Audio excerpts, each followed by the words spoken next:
रूपा सुखंड के नगला दीवान की, जहां पर कुछ ग्रामीण जो हैं वो एकत्रित होकर के इनकी जो सपाट पड़ती है गंभीर नदी की, जो पुलिया जैसे बोलते हैं, वो पूरी तरह से क्षतिग्रस्त है। आप देख सकते हो क्या हाल यहाँ की जो पुलिया है उसका हो रहा है। और यहाँ पर जो नदी जो आती है वो यहाँ से, ये जो भाई हमारे साथ में जो बैठे हैं, इनसे 10 फीट ऊपर तक जो पानी का बहाव है वो चलता है। बहुत परेशानी का सामना इनको करना पड़ता है। शिक्षा, सेहत और रोजमर्रा की जो जिंदगी में जो आने वाली समस्या है वो पूरी तरह से इनके जीवन को प्रभावित करती हैं। साथियों में एक भाई साहब हमारे साथ में जुड़े हैं, मैं इनसे आपको रूबरू कराना चाहूंगा और संक्षेप में पूरी जानकारी इनसे लेना चाहूंगा। जी भैया नमस्कार। नमस्कार जी, मैं राज टेलर मुकेश कुशवाहा दीवान नगरा, मेरी दुकान रुदावल में है। मैं बच्चों को भी वहीं पढ़ाता हूँ, राजकीय गांधी स्कूल में पढ़ाता हूँ बच्चों को। मेरा इतना परेशान होता हूँ मैं कि बहुत ज़्यादा। मैं बच्चों को ले जाके मतलब खुलासा होकर के ले जाता हूँ, इतने इतने पानी में खुलासा होकर, यहाँ होकर पानी ज़्यादा आता है तो मैं इतना परेशान हो जाता हूँ कि हमारे लिए रूम भी नहीं मिलते हैं रुदावल में, क्योंकि 1 महीने के लिए 2 महीने के लिए कोई रूम नहीं देता है। तो हम सरकार से ये कहते हैं कि भाई इसकी मरम्मत कराओ और इसको थोड़ा और ऊंची हो जाए ना। विधायक जी, सरपंच जी, सभी लोग आते हैं यहाँ पर, और काम के लिए क्यों नहीं आते हैं ये विधायक जी या सरपंच साहब हैं, कोई भी। अब इसको पुलिया को टूटे बहुत दिन हो गए। मैं खुद एक दिन निकल रहा था, मैं मेरी बच्चियों को लेकर के, बोलते रहो। बच्चियों को लेकर के निकल रहा था तो मैं खुद बह गया होता उसमें नदी में, और ये हमारे अंकल जी इन्होंने बचाया था, मेरी बच्ची को बह गई होती। साथियों कई हादसे यहाँ पर हुए हैं, कभी कोई ट्रैक्टर गिर जाना, कई मौतें भी यहाँ पर हुई हैं। तो मुझे लगता है कि कहीं ना कहीं रूपा क्षेत्र के जो जनप्रतिनिधि हैं उनको ये मामला संज्ञान में लेना चाहिए और तुरंत ग्रामीणों की जो समस्या है उसका निवारण करना चाहिए। जी भैया और बताएं। मैंने लाश निकाली ट्रैक्टर की, पूरी घटना मैंने निकाली।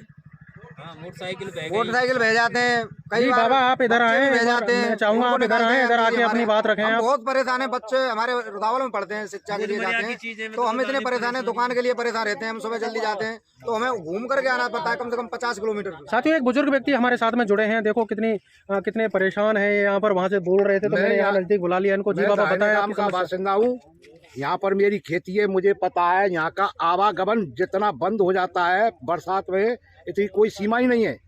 बच्चों के लिए परेशानी, खाने पीने के लिए परेशानी, और जो मोटरसाइकिल वाले आते हैं, पदयात्रा वाले आते हैं, और इसमें कई मोटरसाइकिल पिछली साल गुम हो गई, ट्रैक्टर सरीके इसमें पलट गए, कई मौत हो चुकी है इसके अंदर, लेकिन प्रशासन ने कोई ध्यान अब तक नहीं दिया। कोई ध्यान नहीं देता है बिल्कुल भी। कम से कम जिस वक्त ये सपाट बनाई गई थी इस पर मुड्डी तलक नहीं करवाई। क्या किया है प्रशासन ने? कुछ नहीं किया है इन लोगों के लिए। इसलिए मैं आपसे निवेदन करूंगा और करबद्ध निवेदन कर रहा हूं कि इस समस्या का जल्दी से जल्दी और निवारण करें, जिससे बच्चों की व्यवधान नहीं, इनके पीने में व्यवधान नहीं। इसीलिए मैं आपसे निवेदन करूंगा। आए दिन इसमें रोजाना की दुर्घटनाएं होती रहती हैं। नदी में पानी आने के बाद नदी में बह जाते हैं। अगर इसमें रिपेयरिंग भी हो जाए और एक हल्की सी पुलिया भी डर जाए तो इन लोगों के लिए कम से कम इतनी सुविधाएं हो जाए जिससे ये निकल जाए। और इसके ऊपर मुड्डी तो जरूरी है गाड़ने के लिए, जिससे पता पड़ जाए कि यह सपाट की सीमा यहाँ तक है। मैं तोताराम कुशवाहा, गांव नगला दीवान, तहसील रूपबाज, जिला भरतपुर।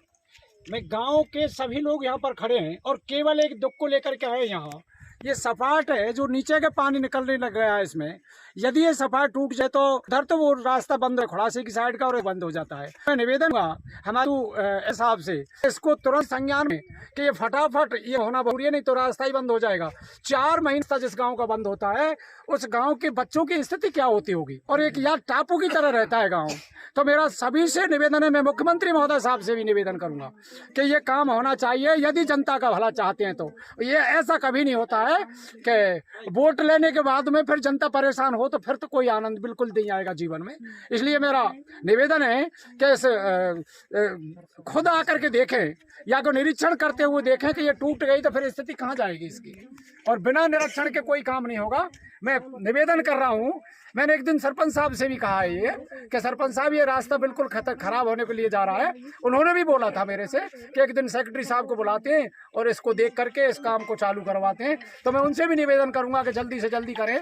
जैसे ही बरसात हो गई, पानी आ गया तो फिर ये काम बंद नहीं हो जाएगा, होगा ही नहीं। और ये दीवार लग के और इसमें इतना भी हो जाता है खंभे से लग जाए तो निकलने में कोई दिक्कत तो नहीं आएगी कम से कम। ये मेरा सभी से निवेदन है।